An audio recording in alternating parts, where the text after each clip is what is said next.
Okay, so I'm back. I forgot about the size limit, right? I was really planning on making this shorter than that 30-minute time limit. So, okay. The disorders that I was talking about was hypothyroidism and hyperthyroidism. So these come from the thyroid gland and adrenal with the kidneys. Those all play a part together. This is something that we talk about a lot, but we only really discuss it when it has to do with weight gain. So we let a lot of people who may not have appropriate thyroid gland and kidney functioning off the hook just because if they're not overweight, that's not appropriate. This is what they're talking about when they say that it doesn't mean that you're healthy. Absolutely, that is precisely what that is designed to mean. So now I finally have an answer for them to be able to say you could still possibly have hypothyroidism if your kidneys and your thyroid are not functioning appropriately. It's just not readily seen by the outside eyes.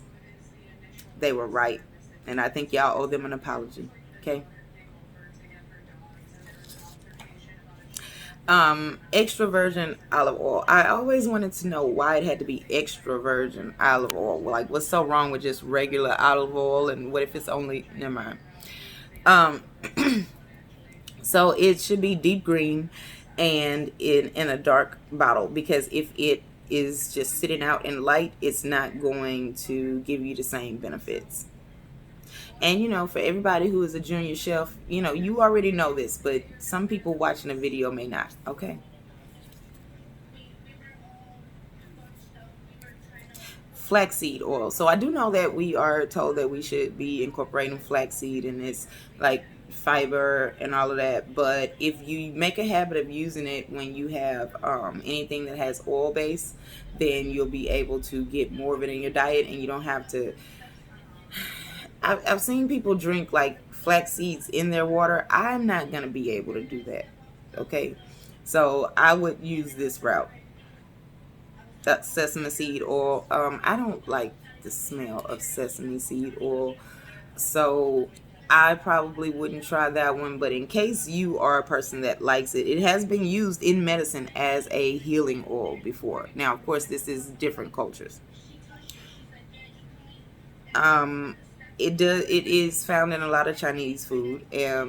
So I eat Chinese food, but I usually don't get those dishes, and I'm guessing that is the taste that I'm trying to avoid. So if you're a person that likes Chinese takeout, I mean, you probably are doing something very healthy. So now you can tell people that that's your excuse for getting takeout. You're working on your health and your body. Oh, okay. So this next category, I was thinking about putting it into a different video, but I'll go ahead and add it here just in case, right? So foods that help with focus would be chocolate, licorice. Nope, I am not putting that on my list. All right, but chocolate, I got it. Anything with cocoa in it improves cognitive function and memory.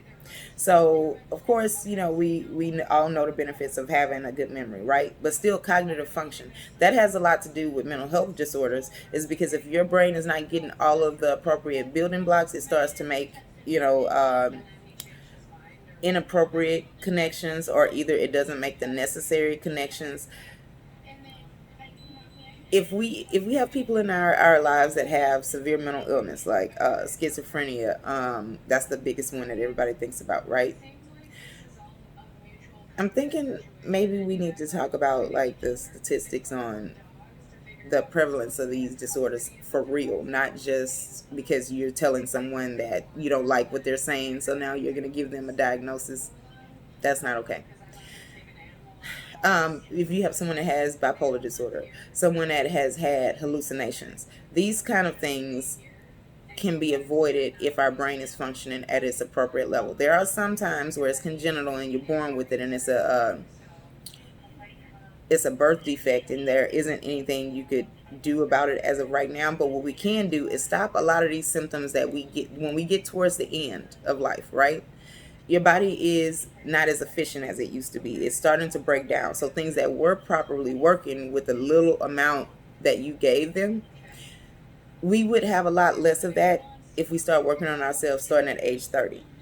So I, for one, plan to be the relative that my kids, my niece, my nephews, they don't have to come and wonder where I am. I won't have to have a whole row of pills. And that's not disrespect to my elders who've had to go through that. I mean, you guys may or may not have known, but I, for one, don't want to be there. So I'm going to be the only person in a nursing home that can still get up and go with my driver's license. And I'm not taking y'all with me unless y'all start eating right today. Okay, so ginseng, that's used a lot in Chinese recipes, and it's a stimulant, but it's not harsh, it's not sudden.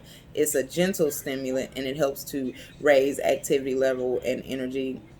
Um, it reduces stress, helps with memory, concentration, and focus. So there are a couple of things on here that I mean I've heard of, but I have not used or eaten. So if I mispronounce something, you know what I'm saying. So just kind of go purchase it anyway. Uh, Rhodiola reduces fatigue and physical performance is improved mental focus. It can be used as a substitute for coffee. So um, it lifts mood, lifts concentration and focus. But coffee, that's short lived. If you're using this type of herb, then you probably would be able to use those to feel the effects for a longer period of time, and there's not like a big crash.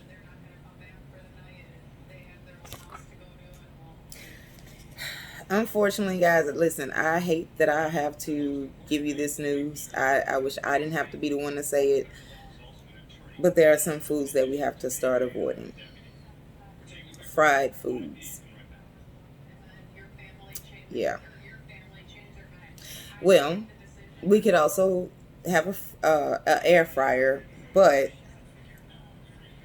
the problem that it causes is with our liver and our gallbladder. So earlier when I was talking about the gallbladder problems, it's because of all of the fried food, and then it also has problems. It also initiates problems with your liver. Fast foods. There's too much salt, too much sugar, and it's poor quality ingredients. Anything that is mass produced for millions of people on a daily basis is going to have all of the things where they need to make it cost effective. Also, the highest quality ingredients not only would they be more, they would be saved to be more expensive because people understand the benefit, but they also are going to go to smaller places where they can make use of it. Well, at least a more efficient use of it. Okay. um Margarine and canola. There was a time where I thought that canola oil would, was healthy, but apparently not.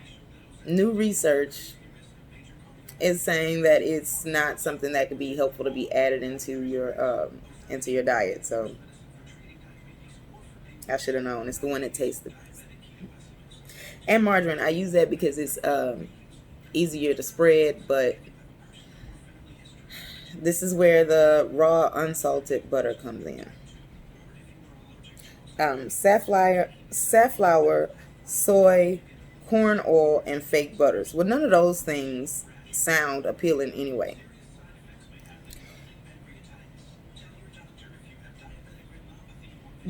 These things that I've just named, like the margarine, the canola, safflower, soy, corn oil, and fake butters, they are high in toxins. Those things have ingredients that attack our omega fatty acids, and it causes and exacerbates cell death. Well, maybe not cell death, the death of the cell walls, which means now, you know, the cell information can just, it's not being compacted and used efficiently. Corn syrup. I have to say that there has been a lot of talk already about reducing corn syrup, white sugar, and fake maple syrup. There's fake maple syrup now. Mm. Artificial sweeteners, aspartame and NutraSweet. Now, I don't use NutraSweet, but yeah, if you are a person who thought that changing from sugar to artificial sweeteners was going to be a positive step, a positive direction, well, they also have neurotoxins, but also something that is called excitotoxins, which means they stimulate the brain and the neurons for no reason, and then um, they're either used up and worn down, and then when you need them, they are not available. Pretty much anything that causes our brain to act without cause is going to be a contributor to all of the things that we have to deal with at end of life. Oh, MSG. Foods, packaged foods that say natural flavors, and anything that has additives such as MSG and preservatives. It's the same thing that happens with the artificial sweeteners. So they not only have neurotoxins, which causes death in the cell wall, but it also has excitotoxins, which means that your brain is doing way more work than necessary. Processed meat and meat from grain-fed animals. Now, this is new because apparently there's a difference.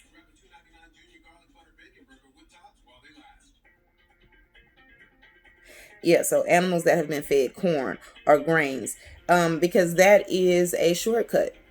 That is something that is not appropriate for the animals' bodies. They're not processing it well. So they have a diet that's appropriate for them. If we are eating these animals, and I don't know, do they tell us, do they put on there that this is a grain fed animal? I don't know. But what I do know is that when I buy food, meat, I buy the kosher meat. And the reason is because there's already a company that is, and I don't want to say company because they're not a company. It's the rabbis and their, I forgot what you call it, their panel. They approve of the way the animals are slaughtered, what's all used in the process. And so I personally wish that there was something, if we, because I don't know if Jewish people are going to be upset with me, but yes, I'm buying kosher meat. It's not like they're going to run out. I don't think. Maybe they would, have to make more people start slaughtering their animals in that manner. And there's also there's one that has to do with Muslim people, but I don't know theirs. I used to work at a place that that had a Jewish population in it, so I learned those kind of things, and I've been doing it ever since. Now, that in that manner, I happen to know that those are not animals that are being fed grains or hormones or things like that. Now, this one is going to be hard. Foods made with white flour. Flour is not normally white. Yes, I know. The thing that is responsible for the color is all of the vitamins and minerals. So I think we've all heard that white flour, white rice, all of those things, they don't normally come that color, but they've been processed so that it's what do you call it? So that it has a longer shelf life, right? I will occasionally eat brown rice, and I gotta say, it's not as bad as I thought it was gonna be, but whole wheat flour, I haven't seen it on the shelves because I haven't looked. So with my next grocery trip, I'm gonna go see if, I don't know. I guess I'll give y'all an update, but it kind of hurts. That one hurt. Fruit that's canned in sugar.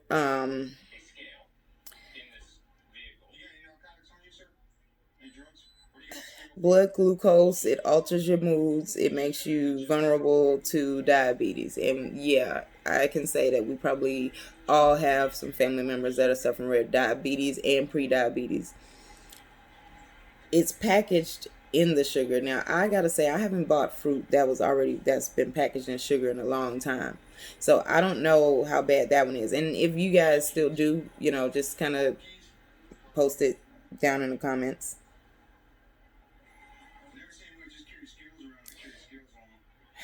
Okay, this one I'm not gonna do. If I change all of the other stuff, I think y'all they can give me this one, right? Pasteurized cow's milk or dairy products. So we know black people have a high incidence of lactose intolerance, right?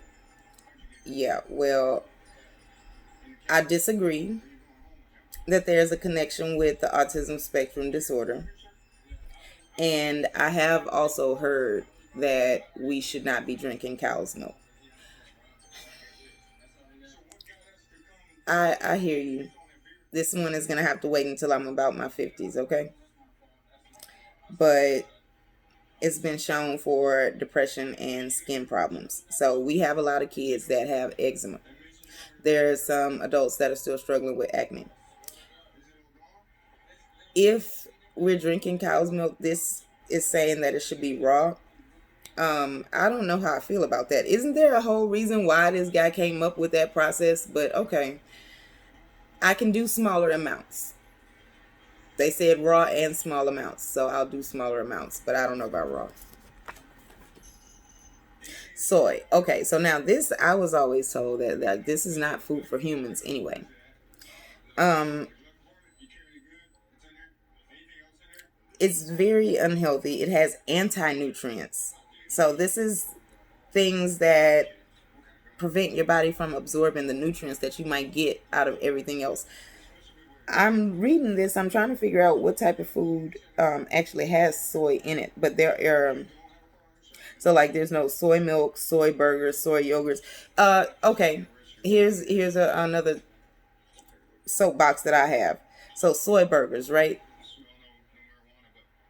If you're gonna go vegan and you're denouncing all things animal, you don't get to have hamburgers. You need to eat food that doesn't even remind you of the lifestyle, because to me it's the same problem I have with like virgin pina coladas. You're still living a life. You're still daydreaming and thinking that you're eating a hamburger or drinking a pina colada, okay? You have not moved and progressed to a lifestyle to where you don't even miss these foods. If you have to fake them, then you don't get you. That means you're still over here with us. You're still on the dark side, okay? So you either go all of the way or don't. I like hamburgers, and I'm not eating soy burgers. I'm gonna still eat meat and animals. I'm, and I feel like you shouldn't. You want the accolades of going vegan, then you don't need to think about hamburgers. You don't need to even want to have anything that resembles a hamburger on your plate because you're against it. Because hamburgers only came about because they were slaughtering cows. If you're against that, then you shouldn't even want the institution that is hamburgers. That's just my opinion. Acceptable soy products would be miso. I've heard of that. It's like Asian food, and tofu, but very occasionally.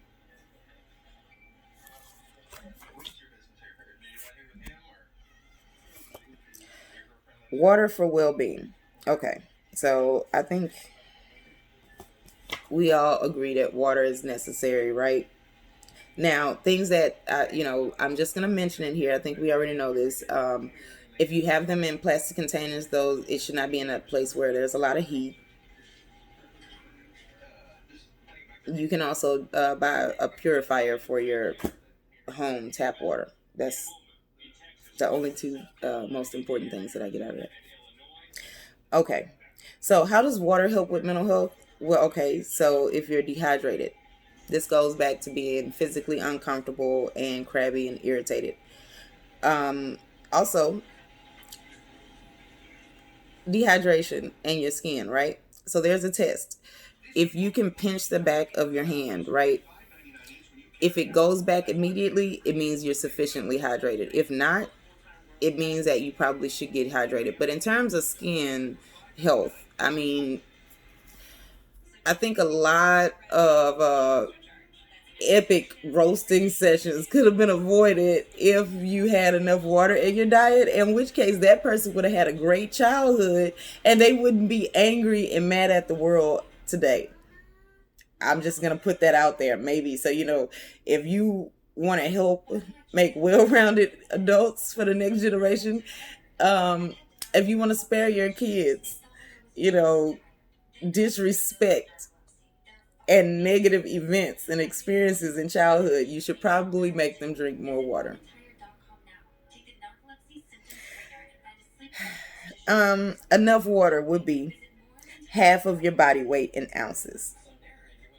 And those little tips, this is what made me do those things earlier in the video about the water and different ways to drink it. Now, as I matured, I have developed a taste of water, but I was not a kid that was made to drink a whole lot of water.